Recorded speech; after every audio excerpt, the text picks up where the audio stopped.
क्योंकि बहू झूठ नहीं बोलती। सुधा और राकेश के 3 बेटे थे।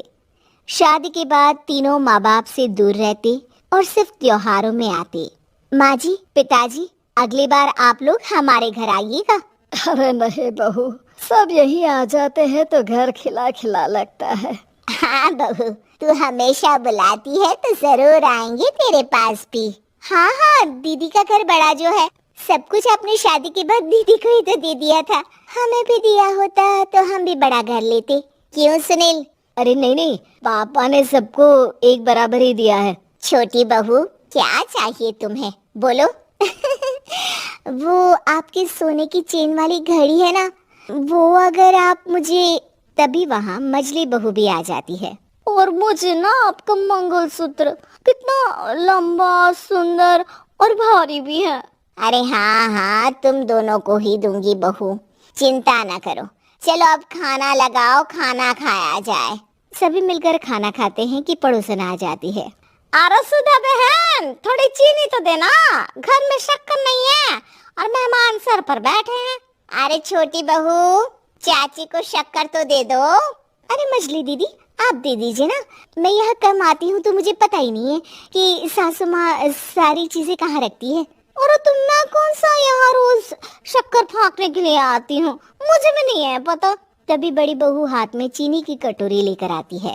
चाची, शक्कर आप लोगों का बड़ा सहारा है माँ जी और पिताजी को, वरना हम लोग तो यहाँ रहते ही नहीं।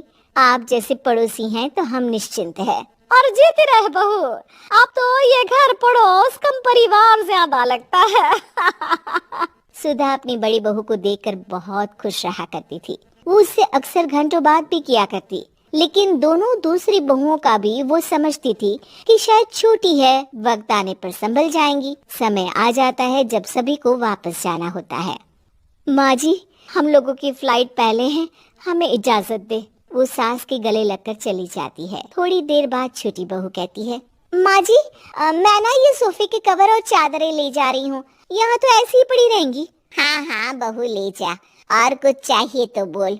और तो चाहिए बहुत कुछ, पर चलिए कोई बात नहीं, अगली बार ले जाऊंगी मैं। ऐसे ही मंजली बहू भी घर का बहुत सारा सामान ले जाती है। सभी के जाने के बाद सुधा राकेश से कहती है, घर कितना सूना लग रहा है ना। हाँ, और खाली भी। तुम्हारी दोनों बहुएं सब बटोर गई। अरे ठीक है ना, हम दोनों ही तो हैं, कितना सामान लगेगा, फिर उन लोगों की नई गृहस्थी, इतना मत सोचा करे। समय बीतता है। ऐसे ही हर साल त्योहारों में सुधा और राकेश के बच्चों की बहू आते और जाते वक्त ढेर सारा सामान पैक कर कर ले जाती। लेकिन कुछ ही सालों में सुधा का देहांत हो जाता है। पिताजी, आप यहाँ अकेले क्या करेंगे, हम लोगों के साथ चलिए। अरे नहीं नहीं बहू, इस घर में सुधा की यादें हैं, मैं उसे नहीं छोड़ सकता हूँ। अब तुम लोगों की माँ नहीं रही।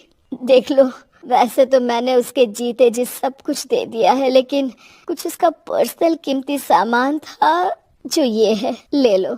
सामान में होती है एक घड़ी और एक मंगलसूत्र। माँ जी ने कहा था कि वो ये घड़ी मुझे देंगी। हाँ हाँ पिताजी, माँ ने सबके सामने ये घड़ी सरिता को देने के लिए कहा था। उठा लो सरिता माँ की घड़ी। अब क्या था, छोटी बहू फट से घड़ी उठा लेती है। और पिताजी, ये मंगलसूत्र तो माँ ने मुझे ही देने को कहा था, याद है ना? वो सभी की ओर इशारा करती है। तू भी ले ले ये हार बेटा, कोई बात नहीं। मंजली फटाक से हार उठा लेती है। ससुर बड़ी बहू की तरफ देखते हैं। तुझे क्या दूं बेटा? पिताजी, माँ ने एक चीज मेरे लिए भी रखी है। सभी के कान खड़े हो जाते हैं कि आखिर सास ने क्या रखा होगा बड़ी के लिए। अरे माँ जी तो दीदी से प्यार भी ज्यादा ही करती थी, हमेशा उनसे बात किया करती। जरूर कोई बड़ी और अपनी प्रिय चीज दी होगी दीदी को। और देख लेते हैं ना, वरना तो हम भी बराबर का बंटवारा करेंगे। हाँ हाँ, कर लेना बंटवारा। लेकिन बड़ी बहू बताओ तो, सुधा ने क्या रखा है तुम्हारे लिए? अभी तो हम लोग यही हैं पापा जी, जब जाने लगेंगे तो बता दूंगी। बड़ी बहू के मुंह से ये बात सुनकर बाकी 2 बहुएं सोचने लगती हैं कि आखिर क्या है जो दीदी को सासू माँ देकर गई है। दीदी, ऐसा तो नहीं ना कि पूरे घर का आधा हिस्सा माँ बड़ी भाभी को देकर गई हो? तभी वहाँ ससुर आ जाते हैं। नहीं नहीं, ऐसा कुछ नहीं है, मकान तो तुम तीनों का बराबर से है। देखो, बड़ी बहू से तुम्हारी सास ज्यादा जुड़ी थी। न जाने क्यों घंटों बात किया करती थी। पता नहीं क्या देकर गई है उसे। और ससुर जी, आपको क्या पता, चालाकी से पूरे घर के पेपर में साइन करवा लिए हो, या फिर कोई छुपा गहना।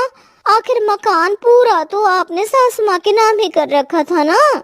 अब घर में ये सस्पेंस बन जाता है कि आखिर बड़ी बहू क्या लेकर जाएगी। फिर वो दिन भी आ जाता है जब बड़ी बहू के जाने का समय हो जाता है।